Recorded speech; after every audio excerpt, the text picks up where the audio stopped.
마르코복음 10장 17절부터 31절까지 말씀입니다. 예수께서 길을 떠나시는데 어떤 사람이 달려와서 그 앞에 무릎을 꿇고 선하신 선생님, 제가 무엇을 해야 영원한 생명을 얻겠습니까? 하고 물었다. 예수께서는 이렇게 대답하셨다. 왜 나를 선하다고 하느냐? 선하신 분은 오직 하느님뿐이시다. 살인하지 말라, 간음하지 말라, 도둑질하지 말라, 거짓 증언하지 말라, 남을 속이지 말라, 부모를 공경하라고 한 계명들을 너희는 알고 있을 것이다. 그 사람이 선생님, 그 모든 것은 제가 어려서부터 다 지켜왔습니다. 하고 대답하였다. 예수께서는 그를 유심히 바라보시고 대견해하시며 이렇게 말씀하셨다. 너에게 한 가지 부족한 것이 있다. 가서 가진 것을 다 팔아 가난한 사람들에게 나누어 주어라. 그러면 하늘에서 보화를 얻게 될 것이다. 그러니 내가 시키는 대로 하고 나서 나를 따라오너라.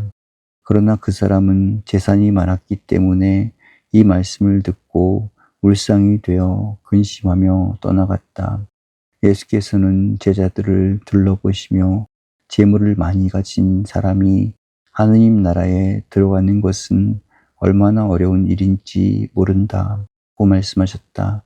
제자들은 이 말씀을 듣고 놀랐다. 그러나 예수께서 다시 이렇게 말씀하셨다. 하느님 나라에 들어가기는 참으로 어렵다. 부자가 하느님 나라에 들어가는 것보다는 낙타가 바늘기로 빠져나가는 것이 더 쉬울 것이다. 제자들은 깜짝 놀라 그러면 구원받을 사람이 어디 있겠는가 하며 서로 수군거렸다. 예수께서는 제자들을 똑바로 보시며 그것은 사람의 힘으로는 할 수 없으나 하느님은 하실 수 있는 일이다. 하느님께서는 무슨 일이나 다 하실 수 있다 하고 말씀하셨다. 그때 베드로가 나서서 보시다시피 저희는 모든 것을 버리고 주님을 따랐습니다 하고 말하였다. 예수께서는 이렇게 말씀하셨다. 나는 분명히 말한다. 누구든지 나를 위하여 또 복음을 위하여 집이나 형제나 자매나 어머니나 아버지나 자녀나 토지를 버린 사람은 현세에서 받게도 받겠지만 집과 형제와 자매와 어머니와 자녀와 토지의 축복도 100배나 받을 것이며 내세에서는 영원한 생명을 얻을 것이다.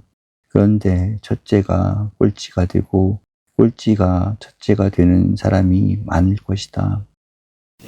오늘은 그 결론으로 볼 수 있는 말씀을 우리 과거에도 읽었던 본문에서 한번 다시 정리해 보려고 생각을 합니다. 여기에 나온 말씀도 그렇습니다. 계명보다 귀한 것은 우리 희생을 동반한 사랑이라고 하는 뜻을 성경 말씀은 다시 우리에게 알려주고 있습니다.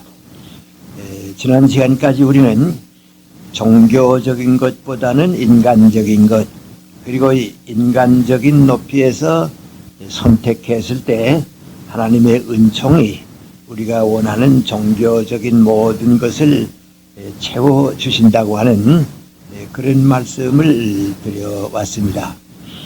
이제 지난 시간까지 드렸던 말씀을 다시 한번 우리가 음미해 보면서 물어보고 거기에 대한 대답을 우리가 찾았으면 좋겠습니다. 첫째 문제는 하나님께서 종교를 더 사랑하셨을까 아니면 인간을 더 사랑하셨을까 그렇게 물어보면 우리는 조금도 의심 없이 하나님께서 사랑하신 것은 인간입니다. 그 인간을 인간답게 축복해 주시기 위해서 종교를 허락하신 것이지 인간보다 귀한 종교가 있다고 하는 것은 하나님의 뜻은 아닙니다. 우리들 가운데서는 우리가 만든 종교가 인간보다 더 중하다 그렇게 생각해서 과오를 범한 때가 많이 있습니다. 다른 종교를 너무 자주 얘기해서 죄송합니다만은 힌두교도 그런 과오를 범해왔고 이슬람교도 그런 과오를 범해왔고 우리 주변의 모든 잘못된 종교들이 그런 과오를 범해왔습니다. 종교는 인간으로 하여금 가장 인간답게 살기 위해서 도움을 줘야겠는데 인간을 그 종교의 노예로 삼거나 종교의 수단으로 삼은 때가 너무 많이 있었습니다. 그런데 그런 과오를 누가 범하느냐?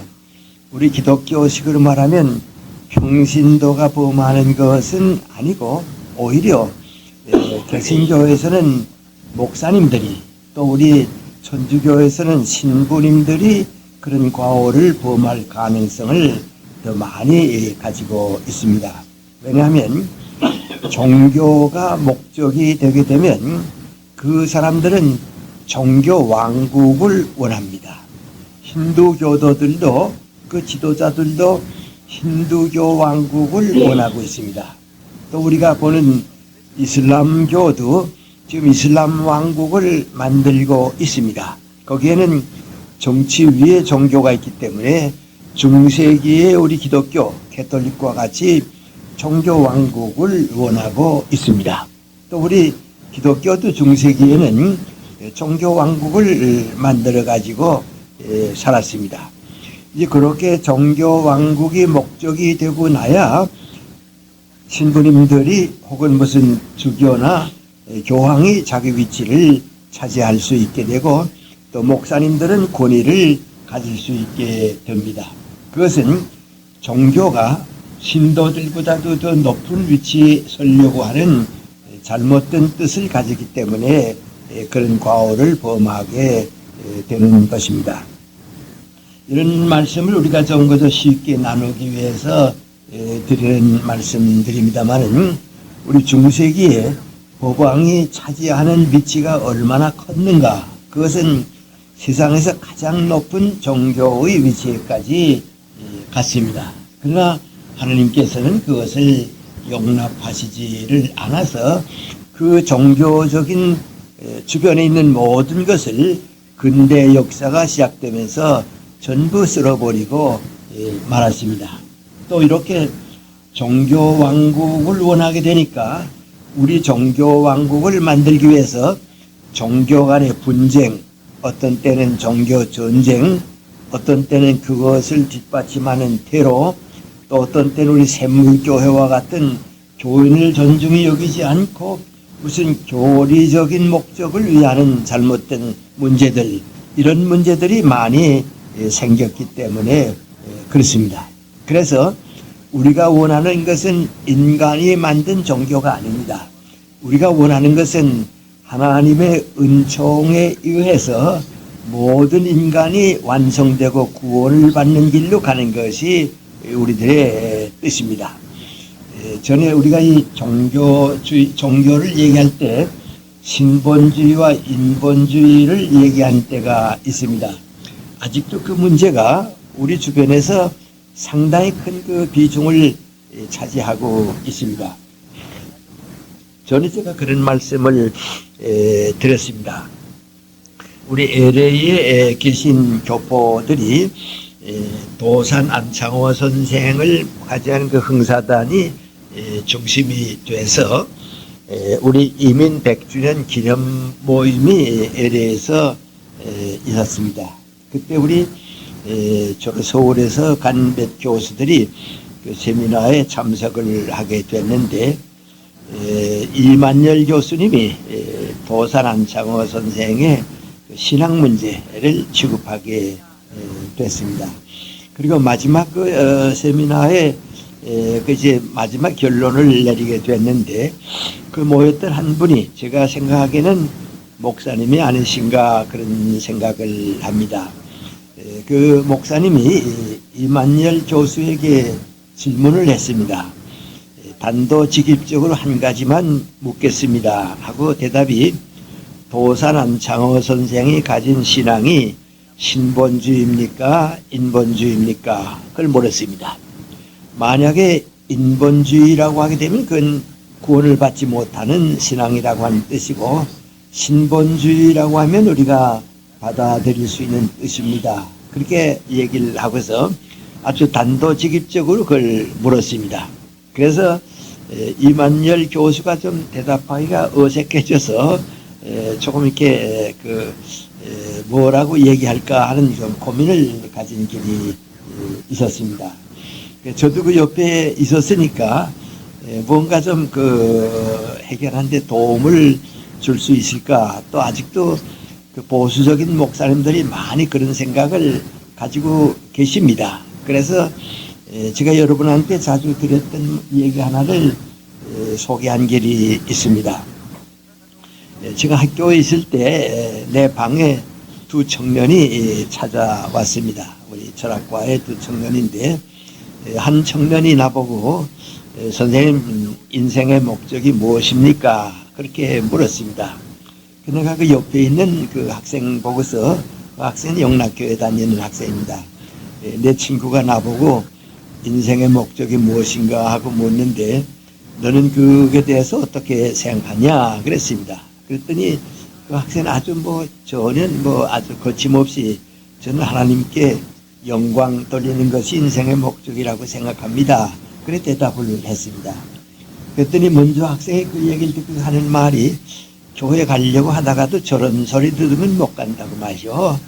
인간의 목적이 인간에게 있으면 있지, 또 없으면 없지, 어떻게 인간의 목적이 인간 아닌 하나님께 있느냐고 말이죠. 그런 잘못된 생각이 어디 있냐고. 그러면서 넌 그러면 하나님께 영광 돌리기 위해서 세상에 태어났냐? 그 얘기입니다. 그런데 두 사람의 거리에는 그 가벼운 것 같지만은 상당히 큰 거리감이 있습니다. 그래서 제가 그 두 학생에게 그렇게 얘기했습니다. 내 말이 맞다고. 인간의 목적은 인간에게 있다고. 그런데 우리 인간의 목적이 인간에게 있다 하고서 살아보니까 거기에 한계가 오고 죽음이 오고 절망이 오고 불안과 고통이 오고 또 사회적으로는 전쟁이 오고 굶주림이 많이 있고 사회악이 자꾸 팽배해지고 그랬다고. 그래서 인간의 목적을 인간에게 두고 살아서는 인간이 완전해지지 못하겠다. 인간의 구원은 불가능하겠다. 오히려 인간의 목적을 하나님의 뜻에 두었을 때, 하나님의 교훈에 두었을 때 인간이 완전해지고 인간이 잃어버렸던 목적을 찾을 수 있다고 하면 그 하나님께 우리가 목적을 그 하나님의 뜻에 두어서 좋은 것이다. 그러니까 내 생각도 옳지만은 내 친구의 생각도 잘못된 것은 아니다. 단지 문제는 거기에 신앙적인 체험이 있는가 없는가, 그것이 문제입니다. 그리고 거기에 하나님의 은총은 교회나 무슨 종교가 아니고 인간에게 있다고 하는 뜻을 우리가 너무 가볍게 보기 때문에 그렇습니다. 그래서 제가 자주 말씀드렸습니다마는 예수님께서 내가 사람의 아들이라고 하신 뜻은 바로 그것을 말하는 것입니다. 하나님께서 극진히 사랑하시는 인간입니다. 그렇게 보게 되면 인간적인 기독교가 목적이 아닙니다. 우리가 필요해서 만든 교회나 인간적인 종교 왕국이 목적이 아니고 하나님의 은총의 선택에서 인간이 완성되고 인간이 구원받는 것이 목적인 것입니다.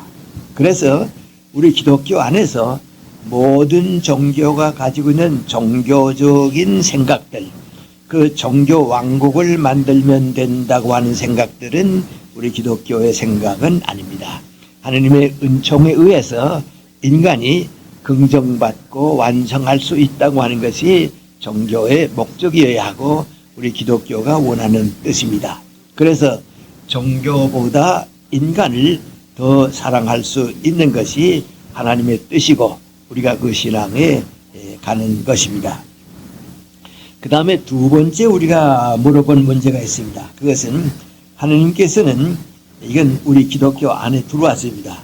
교회를 더 사랑하시는가, 우리 사회를 더 사랑하시는가, 그 문제에 대해서 우리는 교회에서 들은 얘기를 그대로 가져서는 안 되겠습니다. 한번 우리 생각을 높여서 하느님께서 정말 우리 교회를 더 사랑하시는가, 사회를 더 사랑하시는가, 그건 우리가 우리 자신에게 물어보아야 할 것입니다.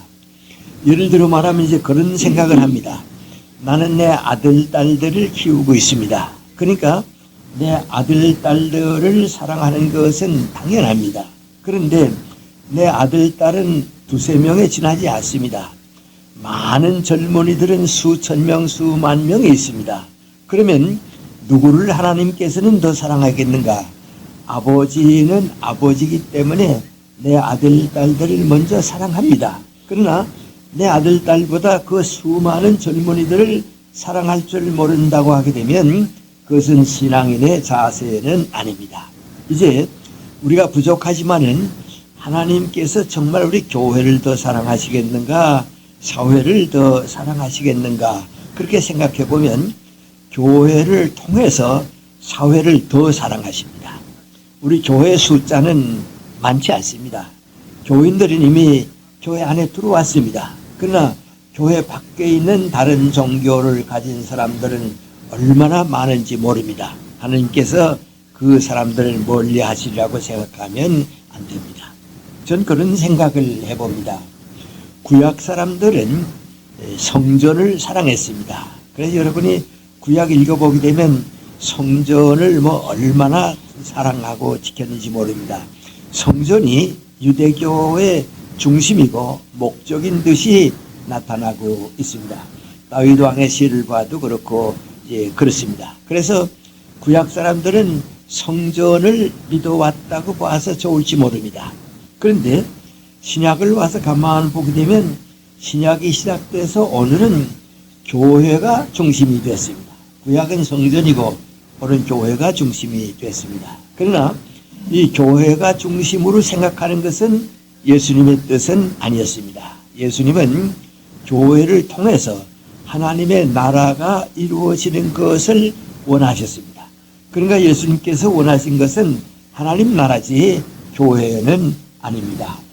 자주 드리는 말씀입니다만 혹시 여러분이 마태, 마가, 누가, 요한복음을 쭉 읽어보시게 되면 정말 놀랄 겁니다. 거기에는 좋은 교회를 만들어라, 큰 교회를 만들어라, 훌륭한 교회를 만들어라 하는 말씀은 없습니다. 놀라웠게도 없습니다. 그 대신 무엇입니까? 하나님의 나라를 위해서 노력하고 하나님의 나라를 위해서 기도하라고 하는 말씀은 가득 차 있습니다. 그것을 요새 우리가 교회주의에 빠지게 되면 거꾸로 됐습니다. 우리가 대교회를 걱정하는 것은 대교회는 우리 교회 안에서 뭐라고 하니 성공한 교회라고 그럽니다. 그래서 외국 사람들도 한국 교회는 성공했다고 그럽니다. 왜냐하면 대교회이기 때문에 그렇습니다. 그러나 그것은 예수님의 뜻은 아닙니다. 예수님의 뜻은 너희 교회가 하늘나라 건설에 얼마나 이바지했는가 그걸 원하십니다. 교회보다도 민족과 국가를 더 걱정하는 것입니다. 저도 교회에서 자라서 교회를 쭉 지켜온 사람 가운데 하나입니다. 그러나 만약에 누가 나보고 묻기를 당신은 크리스찬인데 교회를 더 사랑합니까? 민족을 더 사랑합니까? 그러면 나는 민족을 더 사랑한다고 말할 수밖에 없습니다. 국가를 더 사랑한다고 말할 수밖에 없습니다. 왜냐하면 그것이 예수님의 뜻이기 때문에 그렇습니다. 우리가 가장 걱정하는 것은 구약 사람들은 성전을 믿었습니다. 요새도 우리 교회 가게 되면 건축 헌금을 하고 성전을 짓는 목사님들이 구약으로 돌아가는 때 많이 있습니다. 미안합니다만 여러분 성전 헌금 받고 그럴 때 목사님도 설교하시는 가만 들어보게 되면 꼭 구약입니다. 구약을 얘기하는데요. 그건 아닙니다. 우리 신약은 교회를 섬깁니다. 그러나 오늘은 교회가 아니고 예수님의 말씀에서 하나님의 나라를 위해서 노력하지 않으면 안 됩니다. 그래서 우리는 언제든지 하나님의 나라가 이루어지기를 원하는 것, 그것이 하나님께서 선택하시는 길입니다. 또 예수님께서 우리에게 가르쳐 주신 뜻입니다.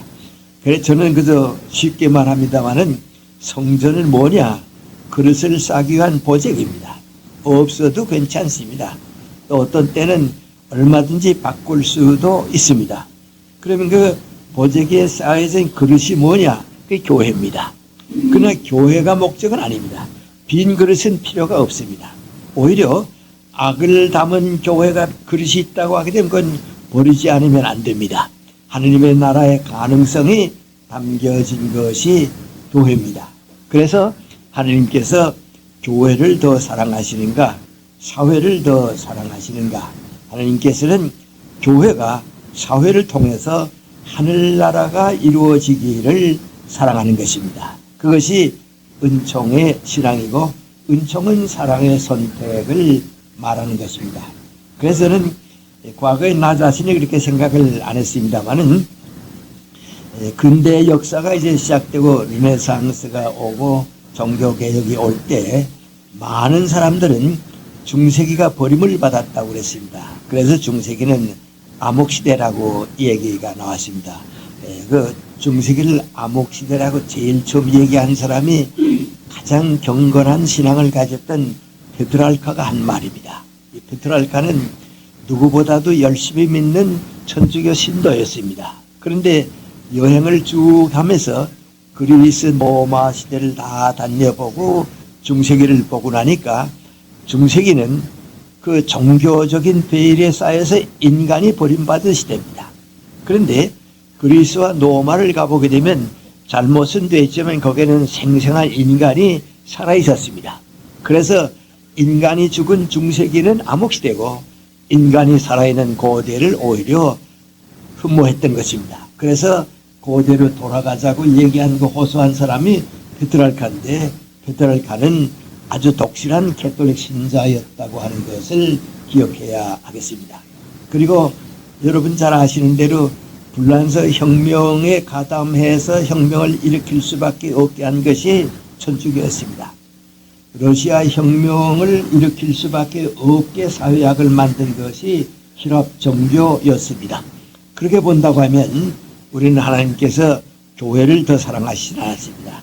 교회를 통해서 하늘나라가 이 땅 위에 이루어지는 것을 원하는 것입니다. 만약에 여러분 가운데서도 나는 우리 교회를 민족보다 더 사랑한다고 하는 사람이 있다고 하게 되면 그건 기독교인이 아닙니다. 민족은 어떻게 되든지 우리 교회만 성공하면 된다고 하는 사람들은 그건 크리스찬이 아닙니다.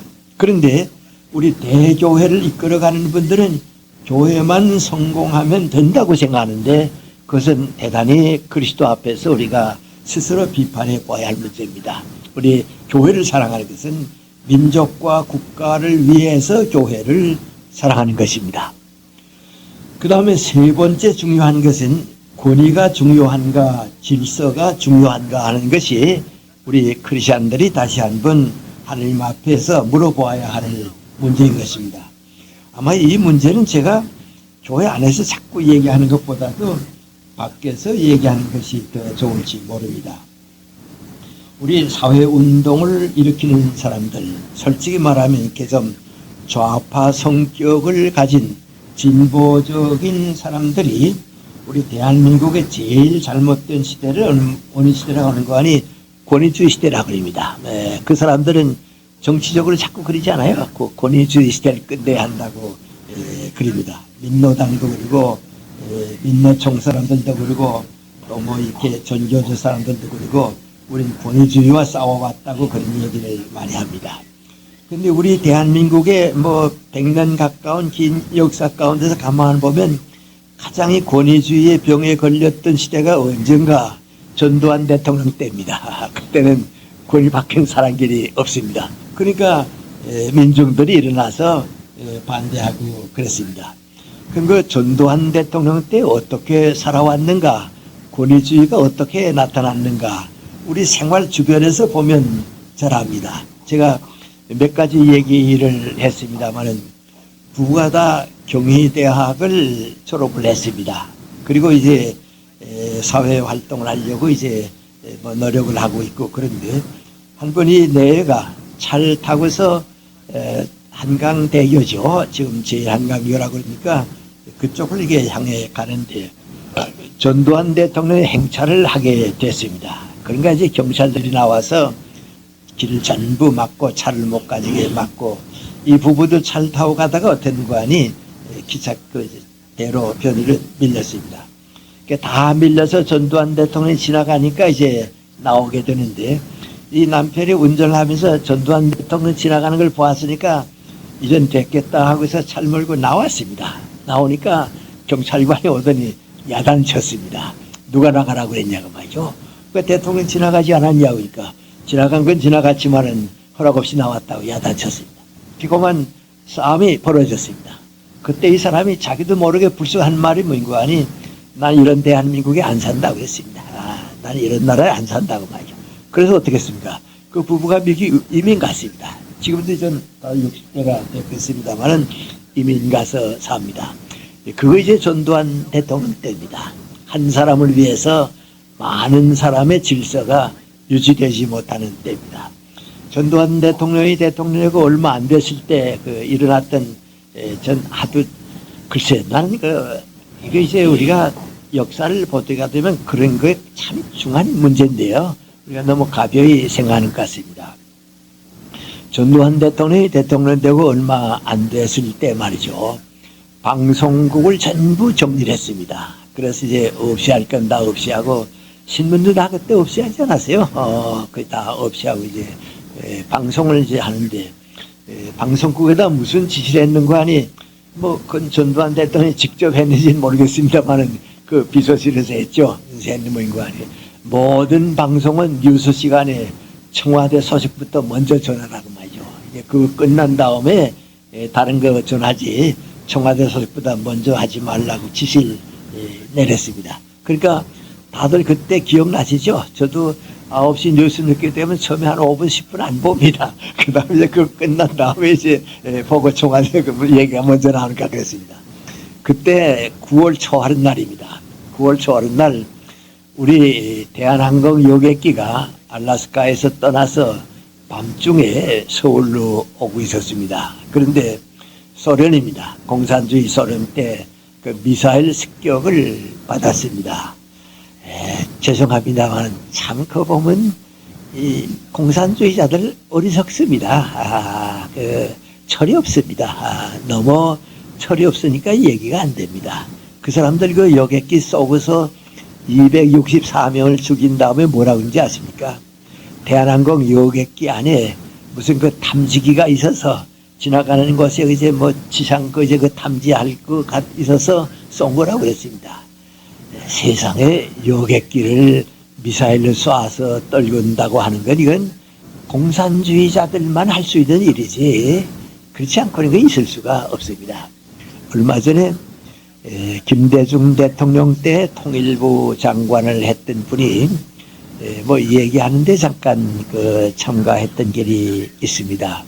아마 그 얘기 목적은 또 다른 분들이 가지고 있었겠습니다만 쭉 얘기가 끝났는데 제가 그래서 그 들은 사람 가운데 하나니까 한 가지 물었습니다. 나 하나 좀 묻고 싶은데 김정일이 지금 군사 정권인데 그 군부를 장악하고 있는 것으로 봅니까? 아니면 군부가 오히려 김정일을 이렇게 쥐고 있는 것으로 보십니까? 그랬습니다. 그랬더니 그분 대답은 민구하니 김정일이 군부를 장악하고 있다고 그래요. 그 실례는 민구하니 개성에 지금 개성단지가 있죠. 거기에 과거에는 전부 포사격 빈지가 되어 있었습니다. 그런데 그걸 뒤로 미루고 개성단지를 만든 거 보면 군부를 김정일이 장악하고 있다 이렇게 그럽니다. 근데 저는 왜 그걸 물었냐 하게 되면 김정일을 믿고서 모든 일을 했다가 군부가 김정일을 장악하기 시작하게 되면 이건 전부가 허사입니다. 그리고 사실은 김정일은 괜찮습니다.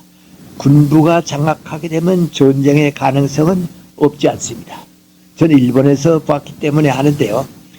일본에는 공군은 그때 없었습니다. 공군은 없었는데요. 육군의 지휘장은 장군들, 장성들은 외국 나가본 길이 없습니다. 국내에서만 살았습니다. 그러니까 일본의 육군은 전쟁하면 미국하고 이긴다고 그랬습니다. 영국, 미국 다 이긴다고 했습니다. 그런데 이기지 못하고 전쟁하면 안 된다고 주장한 사람이 일본의 해군입니다. 해군은 왜 그러냐면 사관생도로 있을 때 배 타고 다니면서 영국, 미국 다 다녀봤습니다. 그리고 그 이소록구라고 하는 해군 참모총장도 미국에 가서 미군 해군 사관학교에 가서 공부한 사람입니다. 그러니까 거기서 다 지나봤거든요. 해군이 어떠 국제적으로 봤거든요. 그러니까 마지막 가서 어떤 거 아니 해군을 누르고 천황이 일본 왕이 육군에 손을 들어주어서 전쟁을 일으켰습니다. 지금 김정일이 정권을 장악하고 있을 때는 오히려 낫습니다. 이제 군부가 장악을 하게 되면 그건 우물안의 개구리입니다. 세계 전은 모릅니다. 모릅니다. 그러니까 존재의 가능성도 없지 않습니다. 그래서 제가 이제 그분한테 이제 그런 얘기를 물어봤던 길입니다. 아까 얘기로 돌아갑니다만 공산주의자들이 그렇게 좀 어리석습니다. 세상을 너무 모르니까 그렇습니다. 지금 보세요. 지금 나도 이제 국회에서 움직이는 걸 가만 보면요. 미국 경제가 움직이는 대로 구라파 경제가 움직이고 일본 경제가 움직이고 세계가 움직입니다. 왜냐하면 경제축이 거기서 지금 돌고 있기 때문에 그렇습니다. 그러니까 이제 우리가 미국 경제 움직이는데 맞추지 못하면 금융위기를 극복할 수 없다 하는 생각은 이건 모두가 가지고 있는 상식입니다. 그런데 그 상식은 아주 완전히 내버리고 우리 주장대로 할 수 있다고 믿는 사람들이 민노다입니다. 그래서 지금 그 의장석 주관하고 뭐 그런 거 가만 싸우는 거 가만 보세요. 저 사람들은 상식조차도 없는 사람들입니다. 이게 너무 지나친 얘기가 돼서 미안하면 그렇습니다. 근데 지금 민주당의 절반이 그 세력입니다. 그러니까 이 사람들은 꼭 북한과 같습니다. 우리 주장 가지고 충분히 살아갈 수 있는데 왜 미국 얘기 자꾸 하냐 말이죠. 미국 경제 없으면 못 산다고 왜 자꾸 그러냐 말이죠. 굶어보질 못해 그렇습니다. 헐벗어 보질 못해 그렇습니다. 왜냐하면 그것이 전 세계 상식인데 우리는 아니라고 그럽니다. 미안합니다. 아까 얘기를 공산주의가 얼마나 어리석다는 얘기하다 그 얘기했는데요. 그 여객기가 이제 추락이 됐는데요. 전 세계가 그 사건으로 가득 찼습니다. 그 264명이 죽었고요. 그 미국 사람도 들어가 있고요. 참 말할 수가 없죠. 그런 비극이 그런 비극이 있을 수 있어요. 그렇습니다. 나는 그때 좀 바빴습니다. 바빠서 종일 그 뉴스를 들으면서요. 어떻게 됐나 하는 생각을 가지고서 집에 돌아가면서 되는 거 아니 9시 KBS 뉴스를 텔레비전에서 보면 뭐 소식이 있을 것이다 하면서 이제 집에 돌아왔습니다. 그래서 9시 뉴스를 들으려고 와서 텔레비전 틀어놓고서 9시 뉴스를 기다렸는데요. 그날 9시 뉴스 제일 처음에 나온 게 뭔지 아십니까? 아마 다들 착하신 분들이니까 저같이 그렇게 생각을 안 하실지 모릅니다. 저 좀 마음이 나빠서 그런지 모르겠는데요. 그날 9시 뉴스 처음에 나온 게 뭐냐면요. 전두환 대통령 내 이순자 여사가 소공도에 와서 청소하는 게 나왔어요. 이거 이제 청와대 비서실에서 KBS에게다 지시하기를 모든 건 청와대 먼저 방송하고 그 다음에 나와라 그랬습니다. 그러니 그게 지금 우리가 생각해도 무섭지만 세계 사람들이 그때 우리 한국을 봤으면 그 뭐라고 그랬겠어요? 예. 저런 철없는 나라 말이죠. 그런 방송국이 거기 어디 있습니까? 우리 그렇게 살았어요. 이제 그게 권위주의예요. 그게 권위주의예요. 근데 노태우 대통령은 전두환 대통령 뒤를 이어서 전두환 대통령 덕분으로 대통령이 된 사람인데 그분은 그래도 그거에 잘못됐다는 걸 알았습니다. 그러니까 이제 전두환 대통령식으로 난 안 간다. 난 전두환 대통령 같은 권위주의는 아니다 하는 걸 얘기해야겠으니까 국민들한테 대통령에서 뭐라는 거야?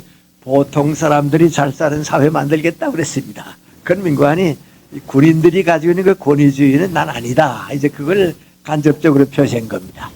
그때입니다. 그때 우리나라 정부의 장차관들이 저희 중앙공무원교육원에서 1박 2일 동안 이렇게 세미나를 했습니다. 그 세미나를 하게 되니까 이제 뭐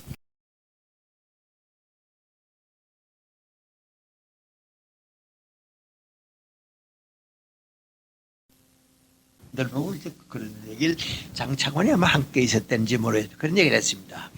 지금 우리 역사가 변하는데 그 뭐 다 내놓고 얘기죠. 전두환 대통령 때는 권위주의 시대라고 권위가 모든 걸 지배했다고. 그런데 이 공기가 이제 한 방에 공기가 있는데 권위로 가득 차 있는데 이 권위주의로 가득 차 있는데 그 권위주의를 빼버리고 공기를 빼버리고 진공 상태를 만들면 거기 있는 사람이 숨을 못 쉰다고. 탁한 공기락도 있어야 살지. 공기가 없어서 빠지게 되면 숨을 못 쉬고 죽는다고 말이죠. 그러면 중요한 건 뭐냐?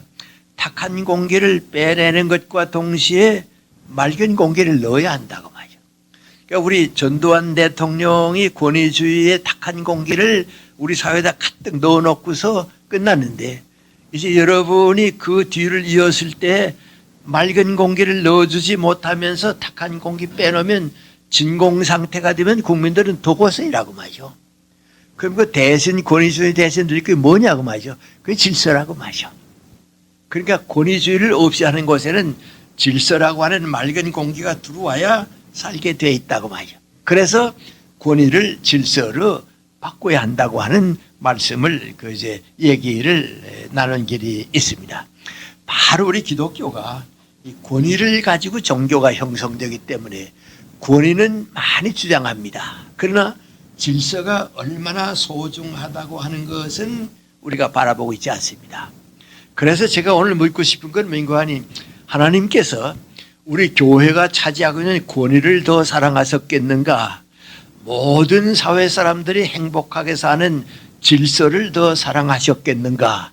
그것을 신부님들에게, 목사님들에게, 신학자들에게, 교회 지도자들에게 묻고 싶은 것입니다. 부끄러운 말씀입니다만은 저 같은 평신도는 그걸 물어야 합니다. 왜냐하면 권위주의에 빠지게 되면 우리 교회가 과오를 범하기 때문에 그렇습니다. 지금 바로 그런 과오를 범하는 교단이 있습니다. 다시 말하면 민구하니 이슬람교 같은 데입니다. 이번에 우리 그 하지라 그러죠? 그 사람들이 1년에 한 번씩 이제 그 성전에 모여들게 됩니다. 메카성에 모여들게 되는데 그 사람들은 교리적으로 어떻게 하는 거 아니? 일생에 한 번 이상은 메카를 순례해야 구원을 받게 되어 있습니다. 그 순례하는 과정에는 돌을 7개를 던지기 위해서 산으로 가는 코스가 있습니다. 거기에 그 다리가 무너져서 한때는 300명이 죽고 한 번은 180명이 죽고 그래서 이번에 무너지지 않은 다리를 지금 완성시키고 있는데 아직 한 2, 3년 더 걸려야 완성된다고 그럽니다. 근데 그 다리가 없을 때는 한때는 또 그 밑으로 지나가는데 전기가 이제 그 정전이 돼 가지고서 600명이 죽은 길이 있습니다. 그런데 그 사우디아라비아의 왕은 뭐라고 얘기하십니까? 그거 다 하나님의 예정이라고 말이죠. 그러니까 이거 죽었다고 아까워하지 말고 그 사람들을 죽는 순간 다 극락세계에 갔다고 말이죠. 그러니까 순교자의 죽음과 마찬가지라고 말이죠. 그런 권위가 통하는 것은 300만 명이 한 번씩 모였다 가는데 모인 거 아니 권위입니다. 그러니까 지금 이슬람교도들이 전 세계 인류의 5분의 1입니다. 우린 기독교를 믿으니까 기독교 인구가 더 많은 줄 아는데요. 이슬람교도들이 기독교인보다 훨씬 많습니다. 그리고 이 사람들은 기독교를 바꾸질 않으니까요. 기독교회는 자꾸 줄어들고요. 이슬람교회는 그대로 있습니다. 이제 먼 후일에 달라집니다. 근데 이거 좀 이제 후에 말씀을 드리겠습니다만은 저도 이제 그런 걱정을 합니다. 이슬람교는 정치와 종교가 하나이기 때문에 교인이 줄지 않습니다. 그건 줄 수가 없습니다. 그런데 우리 기독교는 종교와 정치가 분리되어 있기 때문에 교육 수준이 높아지게 되면 자꾸 크리스천 수가 줄고 있습니다. 지금 걱정입니다. 요 몇 해 동안에 미국과 카나다에서 조사한 통계 보게 되면 크리스천 수가 자꾸 줍니다. 그래서 이제 걱정입니다. 한국 와보니까 크리스천 수가 자꾸 느는데 그런 주니까 걱정인데요. 저도 걱정했습니다. 근데 요새 와서 제가 생각을 바꾸고 있는 건 민구하니 크리스천 수가 줄어도 괜찮습니다. 기독교 정신이 살면 되는 겁니다. 우리가 지금 걱정하는 건 교회 나오는 사람이 줄까봐 걱정하는 겁니다. 교회 나오는 사람의 수는 좀 줄어도 괜찮습니다. 기독교 정신이 살게 되면 되는 겁니다. 그러니까 지금 우리는 자꾸 뭐 걱정하는 거 아니 교회 나오는 수가 줄까봐 걱정하는데 카나다나 미국 같은데 지도층에 가보게 되면 교회 나오는 사람의 수는 줄지만은 기독교 정신은 강하게 그 사회를 이끌어갑니다. 그래서 하늘나라가 이 땅 위에 이루어지게 되는 겁니다. 근데 이제 이걸 보면 합니다. 하나님께는 권위가 있고 인간에게는 질서가 있습니다. 그러면 이 권위라고 하는 것은 하나님께서 가지고 계신 권위가 우리 인간의 질서로 바뀔 수 있을 때 하늘나라가 이루어지게 되는 겁니다. 만약에 교회가 권위주의에 빠지게 되면 이 질서가 무너지면 안 됩니다. 그래서 제가 그저 응당해야 할 얘기를 말씀드립니다. 뭐인가 하니 거짓말하는 크리스찬보다는 정직한 세상 사람들을 존경해야 합니다.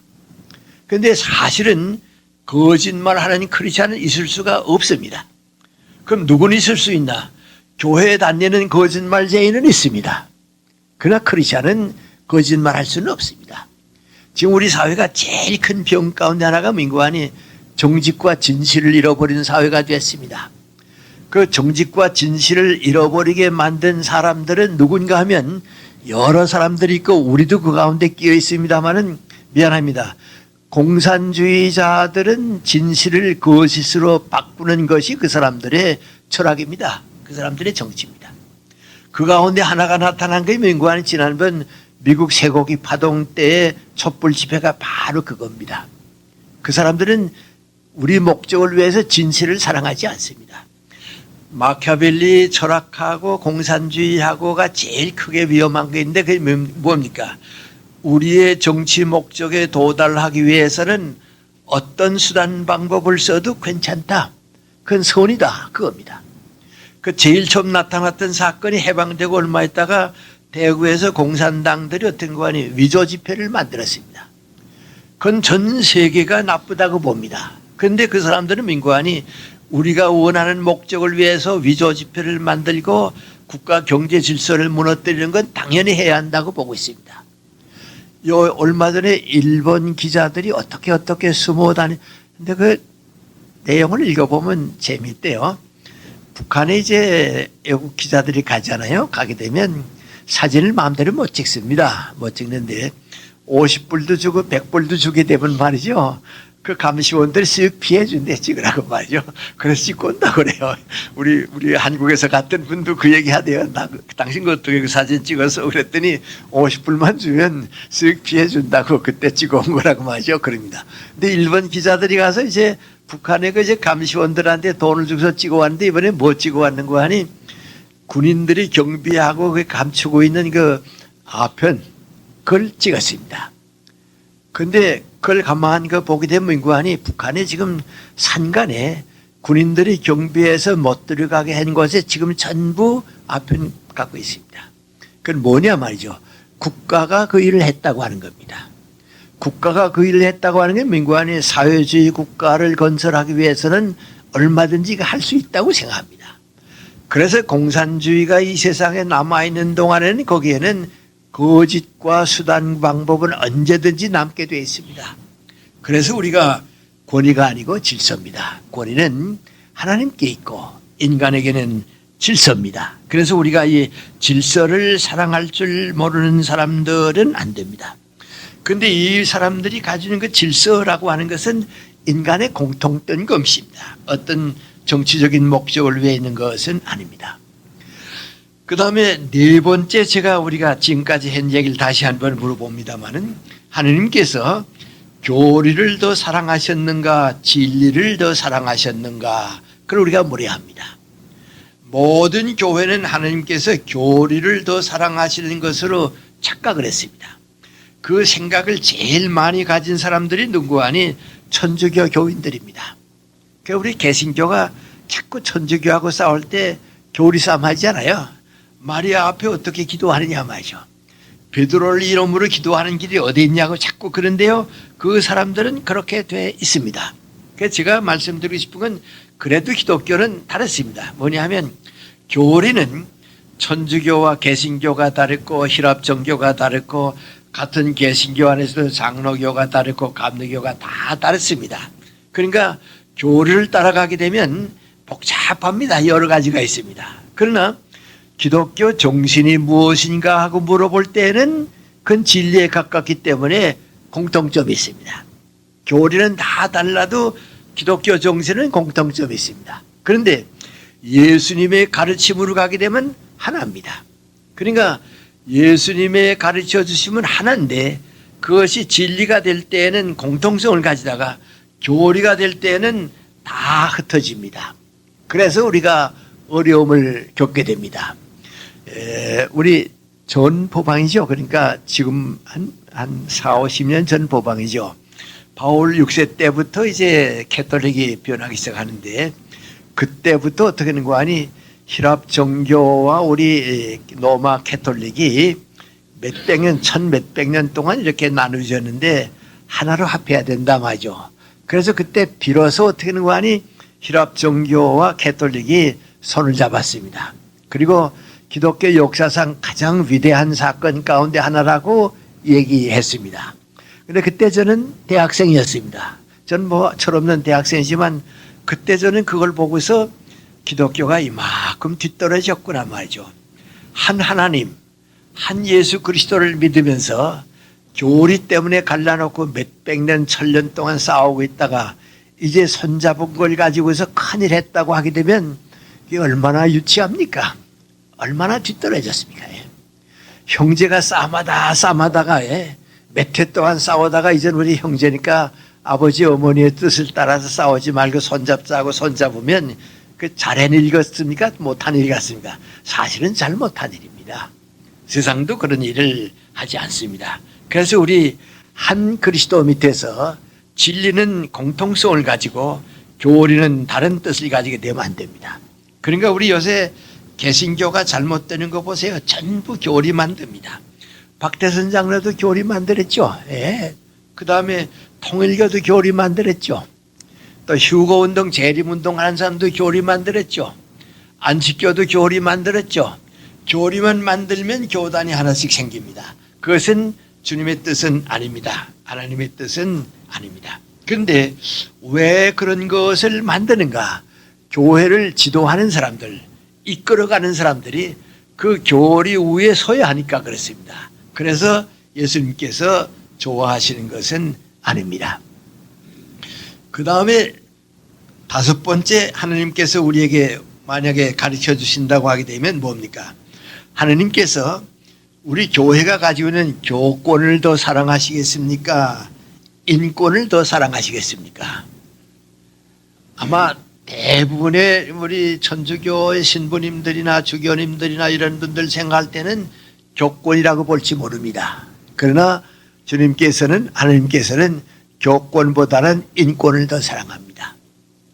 그러면 교권을 더 사랑하는 천주교의 하나님의 뜻이 무엇이겠습니까? 인권을 위해서 노력하고 하는 유엔 총회의 하나님의 뜻이 더 무엇이겠습니까? 그건 저는 대답을 못합니다. 그러나 하나님께서 원하시는 것은 교권은 아니고 인권입니다. 이건 우리가 확실히 알아야 합니다. 왜 그러냐면 우리 교권은 인권을 교권 안에 굴복시키기 때문에 그렇습니다. 이 교권을 가지고 살고 시작하게 되니까 뭔가 아니 인간의 상하관계가 어떻게 교권의 지배를 받는 경우를 많이 보게 됩니다. 뭐 지금까지 그렇게 살아왔죠. 살아왔던 것이 지금은 점점 바뀌어집니다. 나는 캐톨릭 대학을 다녔기 때문에 좀 개신교에서도 아는 셈입니다만 우리 6.25 전쟁 전후할 때까지도요. 캐톨릭 교회 교인은 신부님을 아버지라고 그랬습니다.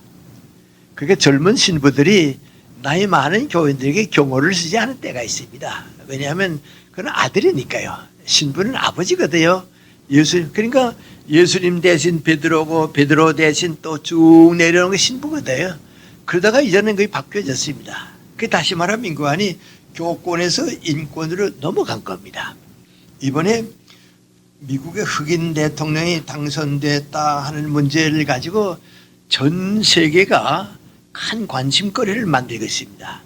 그 전 세계가 관심거리를 가지고 있는 게 뭔지 아십니까? 인류 역사가 백인들이 가지고 있고 황인들이 가지고 있던 그 계급적인 생각, 상하관계 생각이 이번에 다 무너지고 흑인도 세계 최대 강국의 대통령이 될 수 있다고 하는 거기에 인권의 존엄성이 역사에 나타났기 때문에 그렇습니다. 이건 큰 일입니다. 인권의 존엄성이 백인 사회에서 나타날 수 있었기 때문에 그렇습니다. 그런데 우리가 교권을 그대로 주장한다고 하면 하나님께서는 인권을 더 사랑하실 수밖에는 없습니다. 저는 이따만큼 다른 건 다 모르는데 이번에 이명박 대통령이 나타나서 그럴 수밖에 없으니까 했습니다만은 북한 인권 문제에 대해서 유엔 총회에서 기권을 하거나 아니면 저기서 그 침묵을 지켰는데 이번에 우리도 그 가담을 했습니다. 해서 북한의 인권 문제는 개선되지 않으면 안 된다 하는 걸로 이제 정권이 바뀌면서 가담했는데 가장 큰일 한 것 가운데 하나는 그겁니다. 인권은 모든 것보다 앞서야 합니다. 인권은 정권보다 앞서야 합니다.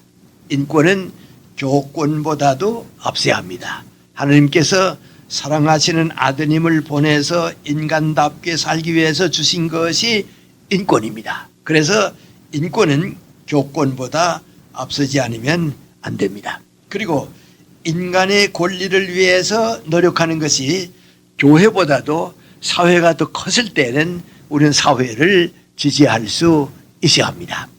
제가 이 기독교 교회와 기독교 이제 우리 교회와 사회를 자꾸 구별해보고 기독교 교리와 진리를 구별해보는데 그것이 가장 도움되니까 하시는 말씀입니다.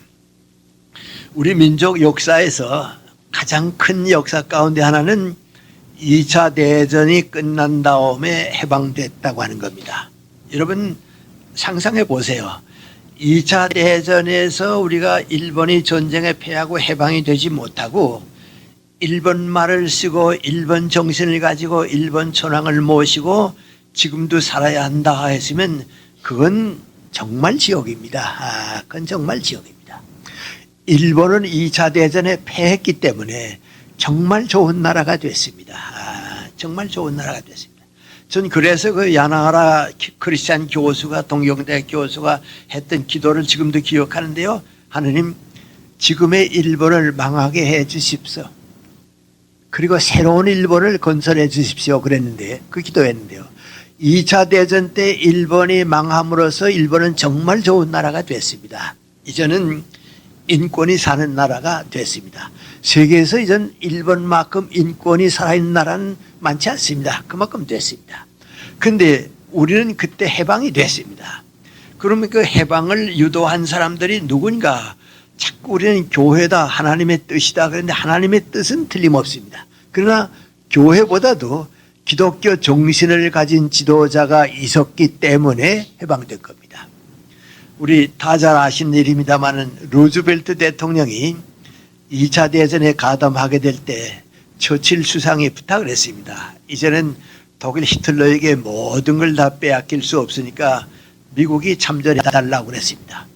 그때 루즈벨트 대통령이 전쟁의 목적을 확실히 확립하면 참가하겠다고 그랬습니다. 그 목적에 뭐를 설정했으면 좋겠냐. 그때 루즈벨트 대통령이 전 인류의 굶주림으로부터의 해방, 또 교육을 보급시키는 것, 그 가운데 하나가 뭐인고 이번 2차 대전 이후에는 전 세계 식민지를 없이 하자고 그랬습니다. 선언하자고 그랬습니다.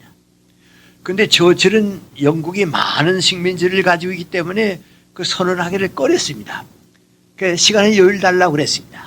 그 처칠이 일본, 미국의 강요들, 영국의 강요들을 모아가지고서 루즈벨트 대통령이 2차 대전이 끝나게 되면 전 세계 식민지를 해방하자고 하는 걸 전쟁 목표로 설정하자고 그러는데 우리도 가담해야겠다 그랬습니다. 그때 영국은 걱정했습니다. 그때 루즈벨트 대통령 대답이 뭡니까? 난 우리 아메리카의 젊은이들의 생명과 피를 아무 목적 없이 흘릴 수는 없다. 히틀러가 미우니까, 독일이 미우니까 전쟁에 가담했다. 난 그건 못한다 말이죠. 적어도 2차 대전이 끝난 다음에 전 세계 식민지는 없어졌다. 그 목적이 있으면 난 가담한다고 그랬습니다. 그 영국이 이거 받아들였습니다. 러시아도 그때는 같은 연합측이었으니까 받아들였습니다. 그래서 여러분 아시는 대로 2차 대전이 끝난 다음에 전 세계 식민지가 해방되고 지금까지 계속되고 있습니다. 그 정신이 기독교 정신입니다. 저는 미국의 목사님들보다도 아브라함 링컨 같은 사람들이 더 위대하다고 하는 게 민구하니, 전에도 자주 말씀드려 미안합니다만은 미국 사람들 보고 물어보세요. 당신의 미국에 아브라함 링컨 대통령 때 가장 대표적인 크리스찬이 누굽니까? 하고 물어보면 미국의 신학자들, 미국의 목사들은 그 당시에 유명한 목사가 누구였는가? 그 당시에 훌륭한 부흥사가 누구였는가? 무디 같은 부흥사가 어느 때였는가? 그 후지만 어느 때였는가? 그런 걸 생각합니다. 그런데 우리가 뭘 찾아야 하는 거 아니? 아브라함 링컨은 그 당시에 가장 대표적인 크리스찬이었다고 받아들여야 합니다.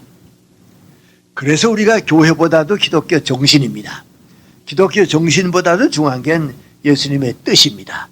이렇게 볼 때 우리가 교권보다도 인권이 중요하고 하나님께서 인권을 사랑하신다고 하는 것은 받아들일 수 있어야 합니다. 그리고 마지막 한 가지는 그리스도의 운동은 크게 시작되는 게 아닙니다. 언제나 질에서 양을 바꾸는 것이 기독교입니다. 양에서 질을 바꾼 길은 거의 기독교 역사에서 없습니다. 질에서 양을 바꿨습니다. 오늘까지는 제가 좀 이런 말씀을 나 자신이 거기에 가담했댔으니까 그래서 말씀드리지를 못했습니다. 왜냐하면 나도 그 책임이 있으니까 말씀드리지 못했는데요. 제가 기독교 모임, 기독교 집단 부흥회에 제일 큰 곳에 2번 참여를 해봤습니다.